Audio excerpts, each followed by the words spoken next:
como se dice, they're terrible. They're so bad.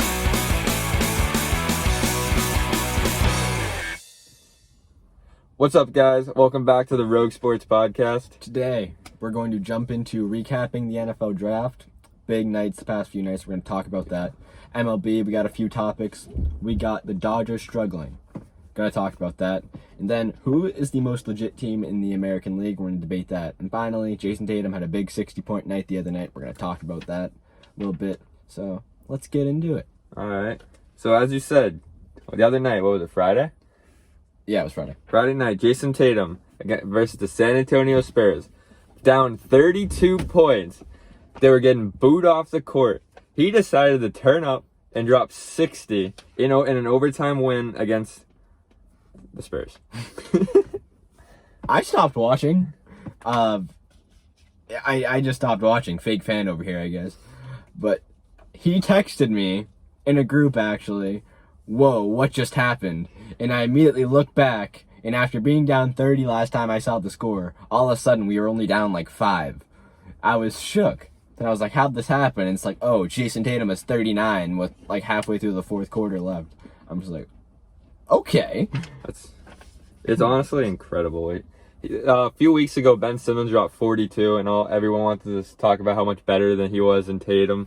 Well, in the last 2 weeks, he's topped Ben Simmons' career high 3 times. So Tatum is a legit superstar. He is a stud. He is great. Just put the 60 point aside. How the hell did they come back from a 32 point deficit? How did the Spurs blow that? My guy, who I've been with from the very beginning, not just Jayson Tatum, Aaron Nesmith is in the building, ladies and gentlemen. Aaron Nesmith, the 14th overall pick, I think he would. I have been at this man's defense from the very beginning. Brad doesn't play him. He's finally getting consistent minutes. He's finally being able to play without having to look over his shoulder, making a bad play every 2 seconds. He's getting the trust of the coach, and he's showing it. He's shooting without anything on his mind. And before, what was on his mind was, I miss a 3, I'm out of the game. He's just carelessly shooting, and they're going in now because stress-free. What does this mean for, really, the Eastern Conference? I mean, he's averaging 14 points per game the last 2 games. He was getting clutch overtime minutes the other night. If he continues to play like this and Brad continues to play him and give him this type of confidence, this is a big deal for the Celtics. Because that's a guy who comes off the bench and give you 10 to 15 points, gets you 4 or 5 threes. Him and Fournier, good duo off the bench. He's athletic. He can defend. He can rebound. He's a hard worker. You've seen it. He's made a ton of great plays, bunch of Tommy points. Like, he's a stud, and I honestly think it could be a complete game changer for the Celtics if they get this constant production from him. We've been looking for something like that on the Celtics. Like, for a long time. Jayson Tatum and Jaylen Brown have been scoring, but it's been lifeless. There's just no energy. Especially off the bench. Yeah, especially off the bench. And when he's on the court with them, everyone just tries to match his energy, which is what you need. Marcus Smart was the only really guy that did that, and I feel like at times, even that hasn't really been working too much. At least offensively. Yeah, having a guy to match his... everyone just tries to match his energy because they see how much work he puts in. Now, as far as playoffs go, I don't think the Celtics are that big in the playoffs. However, if I'm any team in the league, I don't want to have to play Jayson Tatum round 1. No. Because he's the kind of guy that can single-handedly lead you to, 2 wins in a series just by how he plays. And, when you take that into account, like I said last week, the Celtics realistically could, not saying they will, could beat anyone. Right. I wouldn't be surprised if they beat anyone in the East, except for maybe the Nets. I don't think they will, but I wouldn't be super surprised because of the talent they have. And, I wish they could say they're heading in the right direction. But I feel like every 3 weeks they have a stretch of 3 or 4 games where they look really good. Then they stink it up and lose to the Oklahoma City Thunder, who lost by 57 the same night. Yeah. You also, sticking to the NBA, you also want to talk about a couple of teams. The New York Knicks, they are currently the 4 seed and sit at a 35-28 record. That's incredible. The Knicks. How the hell are the Knicks this good? We gotta give them their roses, man. They don't have a superstar or anything. They just have Julius Randle balling out. When Tom Thibodeau took over this team, I think a lot of people shook their heads. Like, why? Why him? Why not get a younger coach that fits well with younger players? But I know Julius Randle came first, but he is like the perfect Tom Thibodeau guy, as it turns out. He put his head down and worked instead of bitching about all the... Everyone in San Antonio hated all the work because they were soft. Karl Anthony Towns, Andrew Wiggins, all of them were soft. Jimmy Butler left because they were all soft and couldn't keep up with Tom Thibodeau's demands and Jimmy Butler's demands. But he found a good group of guys in New York, it seems, who really take it to heart. And then he came in and got Derrick Rose. And that was a big turning point because they got a guy that everyone respects in the locker room. And Derrick Rose knows Tom Thibodeau will get it working for him. Like, he's been there, he's done that. He's been a league MVP under Tom Thibodeau. So he trusts him. And I feel like it was just a trickle-down effect. Yeah, honestly, like, they're just a hard-working team. They don't have the most talent in the Eastern Conference or the NBA, but they're gonna outwork you. They're definitely gonna outwork you. Another team which you wanted to talk about is the Washington Wizards, who currently sit at 29-35 and are the 10th seed in the East. Not so much about the record over the whole year. They're 12-4 in their last 14, So pushing 16 games. It's very quick math. 12-2 in their last 14 go. games is what I meant. And they're catching fire right at the right time. And kind of like what I said about Jayson Tatum. I'm not saying the Wizards are this great team, but you don't want to play against Bradley Beal and Russell Westbrook And in a one-game elimination, or even if you're the Brooklyn Nets or the 76ers. The Brooklyn Nets have struggled with the Wizards. They've lost like 2 or 3 times to them. You don't want to play against guys, even though the Wizards will be like no match for the Brooklyn Nets if they play, I believe, in the playoffs.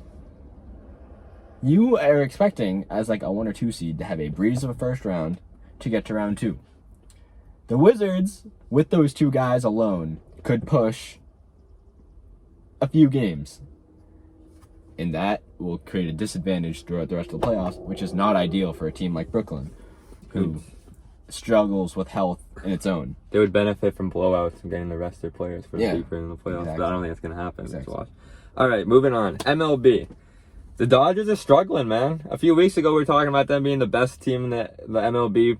At the pace they were going, the best team ever. They started 13-2. Now they're 16-12. That is a 3-9, 3-10. 3-10 record. Quick math, not our thing. They are now sitting second in the division behind their rival, San Francisco Giants. What's happening? What's going on? They're supposed to be the powerhouse. They're the defending champs. I don't know.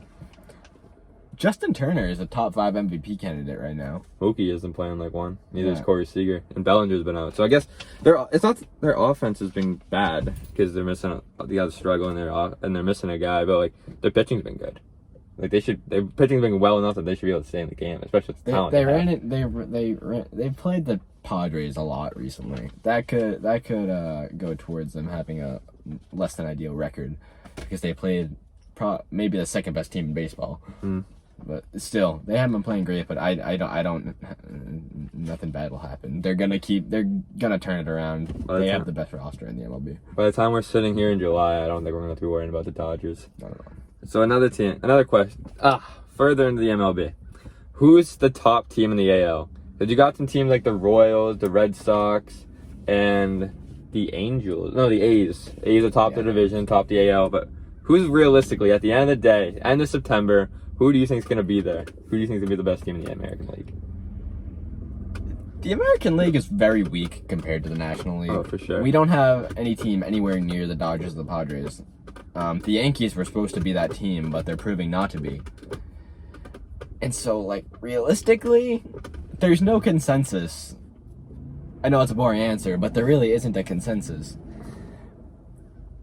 Not to be a homer, but I don't think the Red Sox are good, but I don't think they're that good. But I don't think the American League is that good. So I wouldn't be surprised if they had it. I like the White Sox and their potential to kind of go on a run. So I would say those two, but I don't think there's a consensus like there is in the National League. I have the Blue Jays. Honestly, they have good arm. They have Hyun-Jin Ryu, who's a Cy Young candidate. They have Nate Pearson and Robbie Ray. Those are 3 elite starters, or elite, or 1 elite, 2 solid. They have a good bullpen, and then they just have such good offense. Their lineup is stacked. Vlad Guerrero Jr. He had a 3 home run game the other day. They have Rowdy Tellez, Bo Bichette, Lourdes Gurriel. Their big free agent signing, George Springer, returned the other night. He had 2 home runs last night. He's a stud. They just have an elite lineup, and I think at the end of the day, they're struggling right now, but at the end of the day, they're going to figure it out, and they're going to be atop the AL. Yeah. I don't think they're going to be atop the AL, but I think they're going to be up there for sure. All right, moving on. We're on to the NFL, and we're about to give our draft recap. We're going to be talking about our favorite, least favorite picks, most surprising picks, winners and losers of the draft, and some fantasy football winners and losers. All right, should we get into it? Yeah. First off, favorite picks. You want to start it off? Yeah. So I just want to start off with Trey Lance.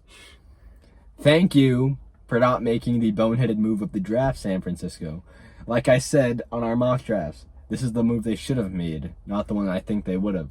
But thank you for making the right decision. San Francisco is going to be very good in the next few years once he develops and is good, and not capped by Jimmy Garoppolo or Mac Jones's ceiling. Is that your number 1 team? Is that your number 1 favorite? Yeah, because I'm just glad they didn't make that. All right, my favorite pick had to be Jamar Chase to Cincinnati. Frankly, I think they should have picked Sewell, but the fact if Burrow can find enough time with that terrible O-line to actually get a throw off, they have an elite receiving core. They have Jamar Chase, Tyler Boyd, what's his name? T. Higgins. They have a great offense. Obviously, Burrow's going to be really good. That's a stacked offense. That's so sick. But frankly, he might not have enough time to throw the ball. But exactly. if he does, watch out. They've proven that he won't. All right, number 2, I got who the Bengals should have taken at number 5 overall. Penei Sewell to the Detroit Lions. This was a home run. I think they were surprised that he was there. If he wasn't there, I think they should have traded back. But this is the kind of guy you got to build your entire team around. Guys like this in the trenches that will just give. He won't lose a matchup hardly ever. He's like one of those Quentin Nelson type guys. So it's pretty self-explanatory. I have Micah Parsons going to Dallas. I think he's frankly the best defensive player in the draft, and he's going to a team that probably had the worst defense in the NFL. And the thing is, they traded down to get him. They had the 10 pick, and they managed to get some draft capital, go from 10 to 12, and to trade with their division rival too. That helped. To take away a team that you're obviously competing with to win the division, take away their future, hurt them a little bit, and to get the guy you would have gotten at 10. Yeah. That's awesome. Good for them. I think he's gonna be a transcendent player for that defense. Yeah. I love how the Cowboys and the Eagles, 2 NFC East teams, teamed up against the Giants. Everybody hates the Giants. NFC East team because they were clearly taking Devontae Smith there. So rip. All right, but that's awesome. Yeah, my third favorite pick is Pat Surtain to Denver. Not just because I think he's the best corner in the draft, but because of what it means for Denver. I don't think, this tells me that they are confident that they can probably land Aaron Rodgers. Because had they not had that confidence, you can't tell me that they're comfortable with Teddy Bridgewater and Drew Lock. I think they would have taken Justin Fields had the Aaron Rodgers news not come out. So I think Denver could be really good if they trade for Aaron Rodgers, which is what this pick tells me they will do. My third pick would have to be the Kyle Pitts to Atlanta one. At number 4 overall, they selected him. That's just a stud pick. That's a stud offense. That offense is gonna be so good. Julio, Calvin Ridley, Kyle Pitts, Matt Ryan's gonna could honestly be up for a career year. Honestly, that offense is that good. Not if they trade Julio. Barring a Julio trade. At the moment, their depth chart looks like he could have a career year. All right, next up, our least favorite picks. I want to throw in an honorable mention for my favorite picks. That's the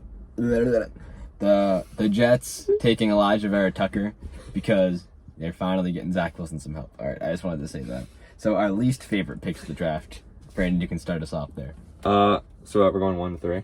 Yeah. All right. So my very least favorite pick in the entire draft, Mac Jones to the Patriots. As a Patriots fan, I am so pissed. Says the guy who wanted Kellen Mond. Kellen Mond honestly fits the NFL better than Mac Jones, and he had a tougher time in the NFL, in college football than he had a tougher schedule, not a tougher schedule, but tougher team to work with than Mac Jones.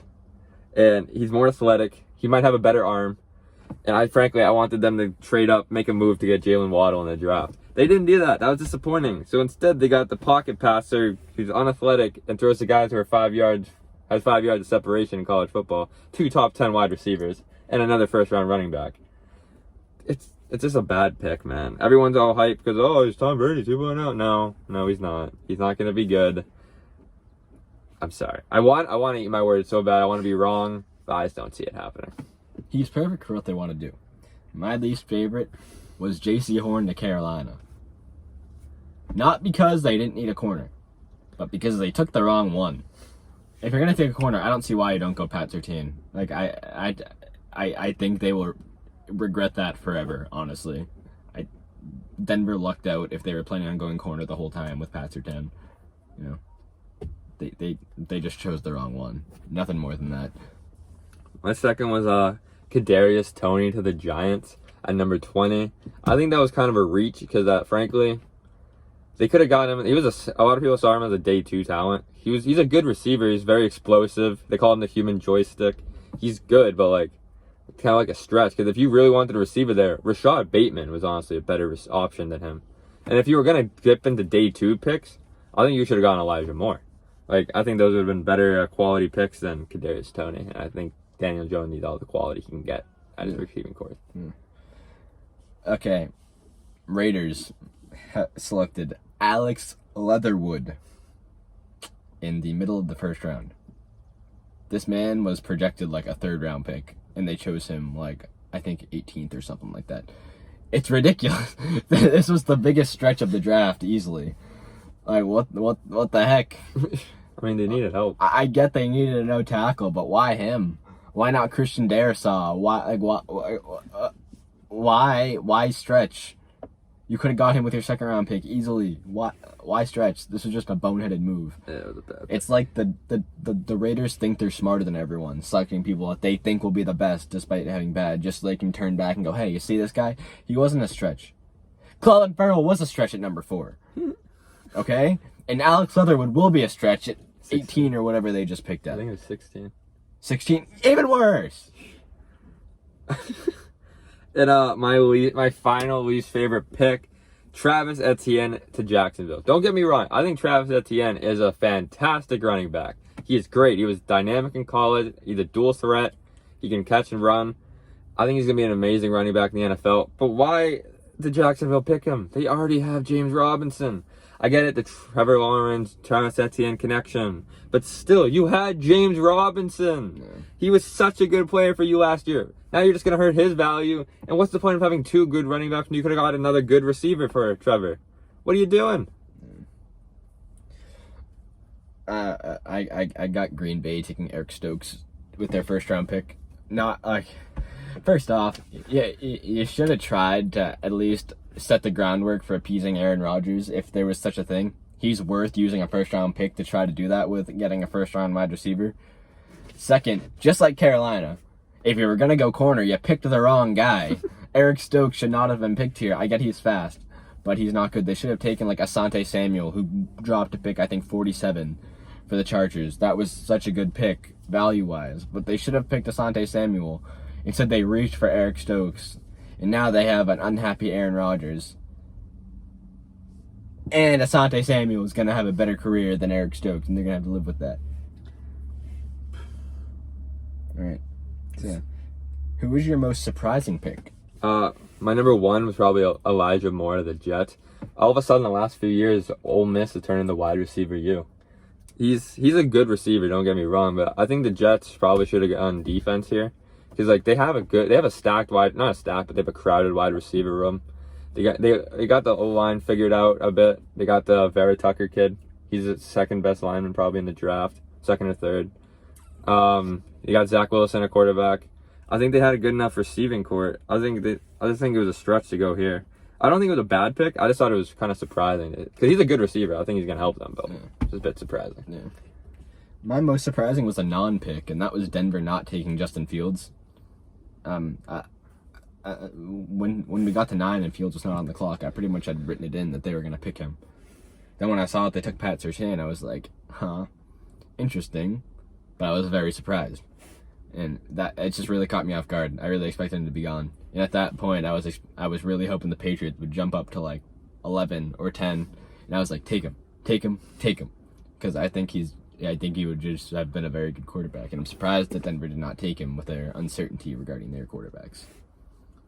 So my second surprising pick would have to be J.C. Horn to Carolina.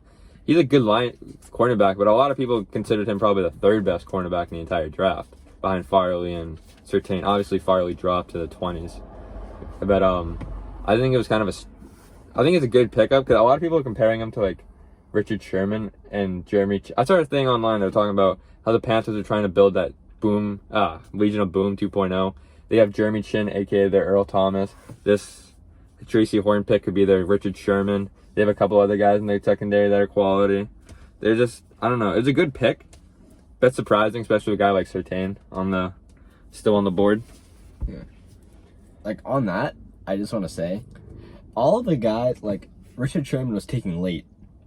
And I compare that to, like, the Mac Jones, Tom Brady stuff. Tom Brady was taken late.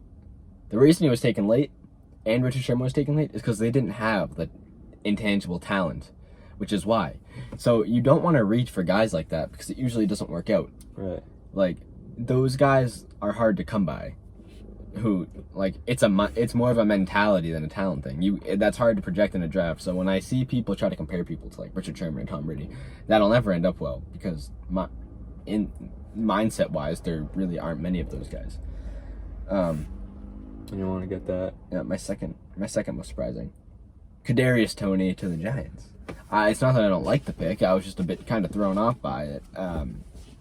I liked guys like Elijah Moore more than him. I understand what they're going for, explosive wide receivers. Or Rashad Bateman, I think they could have gone. I like both of those guys better than Kadarius Toney.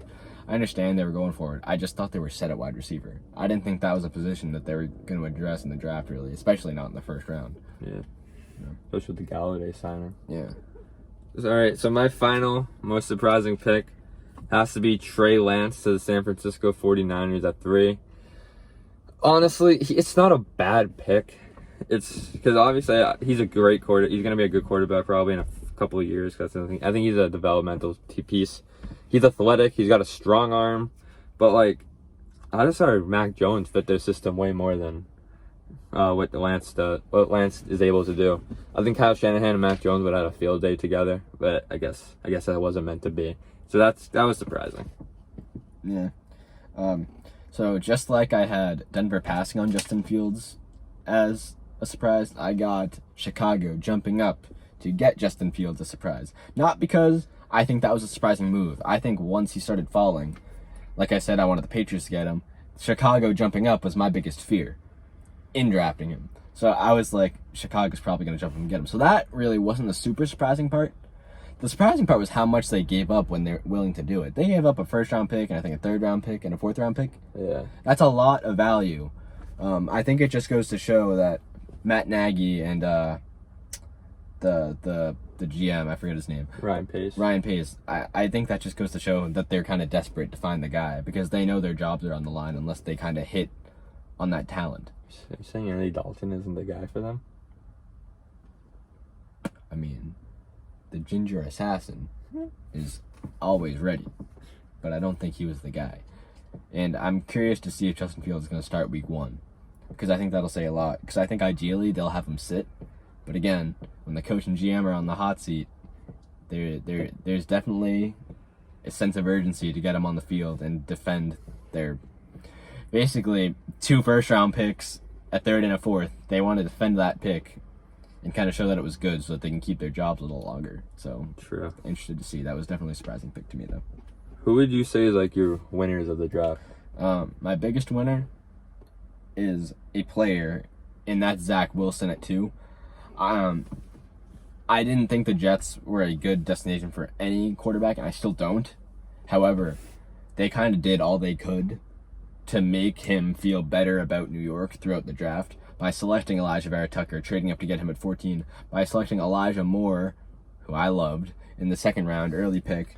I think they did as much as they could have to support Zach Wilson, something they didn't do in the whole 3 years that they had Sam Darnold. Yeah. My number one pick or winner is the Eagles. They jumped the Giants, so they hurt them. That's awesome. You gotta love it if you're an Eagles fan. And they got you could make a case that he's the best wide receiver in the draft. Honestly, these 3 receivers are so good. You wouldn't have gone wrong with either of them, considering this guy went 3rd out of those 3, and he won the Heisman Trophy. He was the best player. He wasn't the best wide receiver in the college football. He was the best player in college football last season. It was incredible, and honestly, he's a guy the team needs. I mean, they lack a wide receiver 1, and now they finally got it. They've had some busts over the few years. They've had some guys drafted after guys they picked turn into stars. I love Justin Jefferson. But yeah, I think they finally hit on a draft pick for a wide receiver. So my second winner is, to piggyback off that, I got Jalen Hurts, because, we heard a lot about, the Eagles are kind of looking to support just Jalen Hurts throughout this whole thing. This was the first step to showing it. They traded up to get him a top tier talent at wide receiver. Devontae Smith should be Jalen Hurts' best friend. Played a year at college together. This is what they needed. They've missed a lot of wide receivers in the first round, and early rounds in general. They have not been good. I think if any are going to hit, it's going to be Devontae Smith, because of the success he showed in college. I think I gotta go Cowboys for my number 2.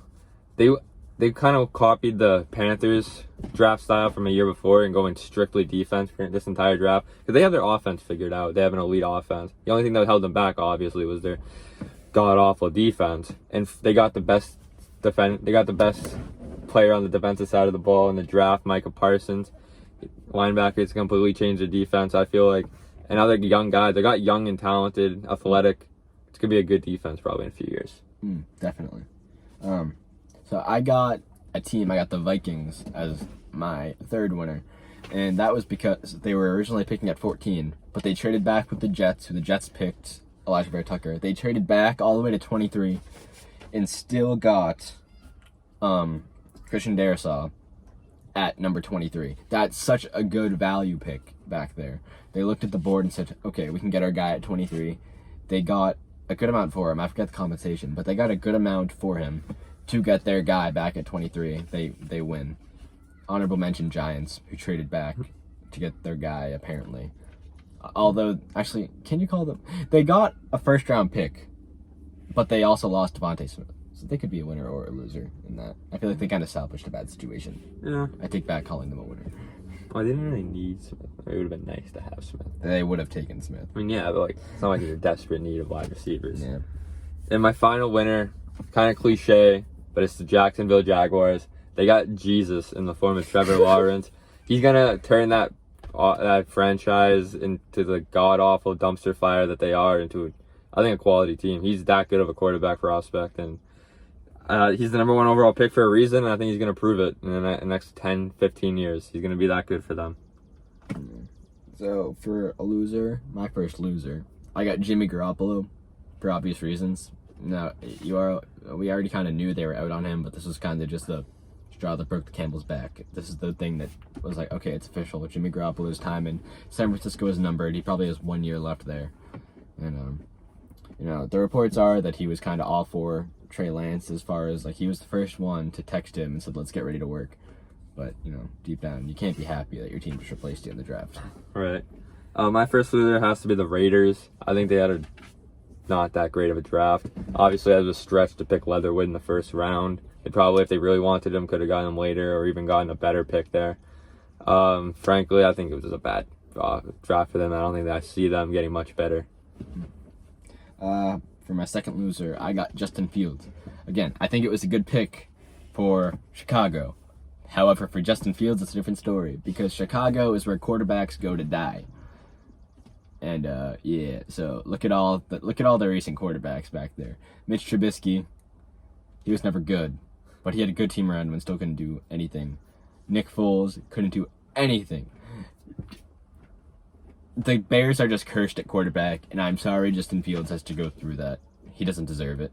He deserves better. He couldn't choose his team. My second loser had to be the Houston Texans. They, how do I describe it? Como se dice? They're terrible. They're so bad. They're a dumpster fire. Like I could say this about a lot of teams in the NFL, but frankly, they're so bad. They have the best player, Deshaun Watson. He might not even play in 2021 because of all this legal trouble he's in. He's up in the air. They went 4-12 last season and didn't have a pick until round 3. How bad is that? That's so bad. They're terrible. Missed out on a ton of young quality players to try to build their team around, and they just didn't get much better in the offseason either. So like, they're so bad. They're just a loser organization. I feel bad for Houston fans. Imagine how much better of a situation this would be. Deshaun wants out.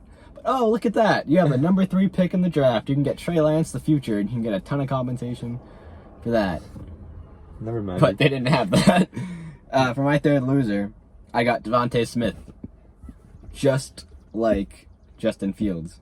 Just like he's where goes to Chicago, where quarterbacks go to die.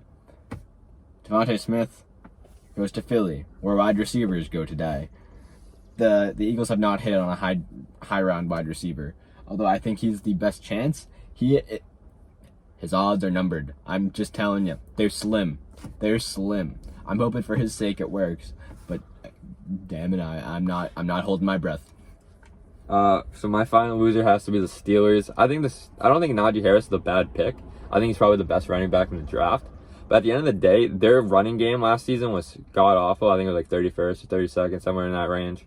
And I don't think it was because they had terrible running backs. I think it's because their O-line is terrible. Like, I don't think they did enough to fix it. So Najee Harris might suffer the same fate as James Conner. I don't think it's going to be any better for him. No, exactly. All right, so when it comes to fantasy now we're on to the fantasy football aspect of our podcast. I think my number 1 winner has to be Lamar Jackson. He's always been able to run the ball. Obviously, still going to run an effective next season. But I think he had an off season. They made some good pickups at wide receiver to help him out. They got Sammy Watkins and Rashad Bateman. Somebody he can grow with for the rest of his career. He's only a couple of years older, so they're pretty close to age. They can grow and develop with each other next few years. I think it's a good pickup. I think he's finally gonna have the passing year that complements his running qualities. Definitely. So I got, for my number 1 biggest fantasy winner, I got Laviska Shenault, who I think is going to emerge as the number 1 receiver in Jacksonville this year. Surprised I didn't pick a receiver early, but I think he's going to emerge as the number 1. Could be DJ Chark, but I think it's going to be Shenault because he's younger. I think he showed a lot his rookie year. I think he showed that he was better than DJ Chark his rookie year, and I think he's just going to expand on that and build a good relationship with Trevor Lawrence, who is really the best guy that Lawrence can trust aside from his college running back, Travis Etienne. My second winner, I know our third buddy here that usually does the show with us, Jace, he's gonna love this one. Our second winner is Justin Herbert. They had a fantastic offseason, I feel like, to help him out. He already had weapons. He has good receiving core. He had a good running back. They lost Hunter Henry, but they replaced him with quality Jared Cook. They got Corey Linsley, potentially the best center in the league. They got Matt Filer, who's a good guard. Obviously, we talked about Cook. And they got Rashawn Slater, who's a top 3 O-lineman in the draft. Top two? He's unanimously the second best, I think. Hey, so they got the second best lineman in the draft. So not only did they have weapons from the throw to, now they have a beast of an offensive line to give him a ton of time to throw the ball and find his weapons and have a dynamic season. Yes. For my second winner, I got Jalen Hurts, who the Eagles just gave him a good number 1 wide receiver and a good young center who is going to replace Jason Kelce once he retires. So no, he got probably his 2 best friends that he could possibly have on the offense. Number 1 target and your center, who is your closest, who is the leader of the O-line and basically your voice of them, almost, basically. Right. So I think Jalen Hurts, those are probably his 2 most important positions on offense that they kind of got solidified for the future there. So my next winners are the Hunter Henry and Jonnu Smith tight end duo for the Pats. With Cam, I don't think it's going to be that great. because he's just not an accurate passer, and frankly, he probably wouldn't be able to reach them. But Mac Jones, even though I'm down on the pick, if these guys are wide open, then I guarantee he'll be able to hit them, unlike Cam. So that's the only reason why I'll be supporting the Mac Jones selection, or I'll be supporting the growth of the Hunter Henry, Johnny Smith duo, because they have a quarterback that can probably reach them if they're wide open. Yeah. My third biggest winner is not a player, but it's a defense, which counts in fantasy, and that's the New England defense. They were already a very good defense. They're already one of the better defenses, but they loaded up this offseason. They loaded up. They got a lot of sack guys. Yeah. And they have two great corners. They have a guy who won Defensive Player of the Year a few years ago, and they have maybe the best number 2 corner in the league when being played as the number 2. They got sack guys. They got Matt Judon. They got Dante Hightower back. They got all these guys. And then they just drafted Christian Barmore, who was probably the best defensive tackle in the draft. We got him, or the Patriots got him early second round. That's like best case scenario. I know they took another safety, guy who won't play. He's behind a few guys, but they're just so solid. The Patriots are going to hang their hat on their defense, and that's going to show in fantasy. So they're going to be like one of the best defenses to pick. Yeah, they got, between free agency and the draft, they got younger and athletic. That's obviously a good duo for a defense. Yes. So for my fourth winner, I'd have to go Matt Ryan. I think he's got so many weapons. It would be hard to see him not being successful in the fantasy football season. He's going to put up points. The Falcons are going to put up points. He's going to be good. It's going to be awesome. Everyone's going to love it. Julio, if he stays, Calvin Ridley, Kyle Pitts, it's a three-headed monster that not many teams can compete with. And Matt Ryan still has enough quality in him that he's going to make them a good team. Okay, that's fair. I didn't have a fourth winner. My biggest loser is, I feel like this one is very self-explanatory. It's James Robinson. This guy showed himself to be one. We're on winners. I didn't have a fourth winner. We're doing 5 winners. We're doing 5 winners. Yeah. Okay, go say your fourth winner. Your fifth winner. Well, I think of one. We weren't on the same page today. I guess not. My biggest winner was Zach Wilson. Or not my biggest winner. My fifth winner is Zach Wilson. He's a fantastic quarterback. They got him at the 2nd overall pick. He's got a ton of receivers to throw to, and yeah, pretty much that. Elijah Moore is going to be a good pickup. I think he's going to have, depending on what kind of league you're in, dynasty, regular, if you're down on quarterbacks, Zach Wilson would be a good option from the Jets. You're not going to be able to see that many Jets quarterbacks, but I think you will be. We can skip and go to losers. Yeah, can we skip that part? Yeah. All right, losers. Who's your losers? Self-explanatory, as I said. James Robinson. R.I.P. to my boy. This is just so sad. He was like such a success story last year. It's so sad. And then he's clearly going to be the number 2 now because Trevor Lawrence likes Travis Etienne more. Like you said, that's a boneheaded pick. I don't know why they did that. But now James Robinson clearly just got kicked to the curb just because the quarterback liked him. I feel bad, but it's just rest in peace. It'd be like that sometimes. Generally, we try not to give the same pick, but I think it would be wrong not to make him the number 1 loser for myself. James Robinson, as he said, he's going to get replaced, and even if he does play, I think his confidence is going to be shot, and he might go down a little bit. He went from that undrafted chip on your shoulder kind of player to getting replaced by a first-round pick. It's like worst case scenario because now neither of them are probably going to be good because they're both going to be splitting snaps. Yeah, the only winner out of this is Trevor. Yeah, real life Jaguars, but like fantasy is terrible. Yeah. No, for my second loser, I got Hollywood Brown, who was number 1. He was always very inconsistent for fantasy, but I feel like any chance of him kind of correcting that has kind of been thrown out the window with them getting Sammy Watkins and now drafting Rashad Bateman round 1. It's just worst case scenario for him personally because now they already don't run a very air heavy offense, and for him to be the 3rd option now is just tough. Yes. And he's just not a guy I can count on in fantasy. Never really was, but now definitely can't. My number 2 would have to be Najee Harris. He's a great running back, but like I said previously, he doesn't have the O-line to be productive, and a running back's only as good as his O-line. Doesn't matter if you're a created player in Madden. If you have 0 O-line, you're not going to do good. It's simple as that. Sorry, Najee. Should have gone to a better team. My third loser is Melvin Gordon. And because the Broncos traded up a few spots to take Javonte Williams early in the second round, that kind of says all you need to know about Melvin Gordon. They don't really trust him, and I feel they're going to be splitting snaps. I see Melvin Gordon's probably just going to be primarily the pass catching back now. He's going to be resorted to that because goal line, Javonte is going to be there because he's the power back. Yeah. He is a power back, so he's going to be their goal line. He's going to be taking all his touchdowns away.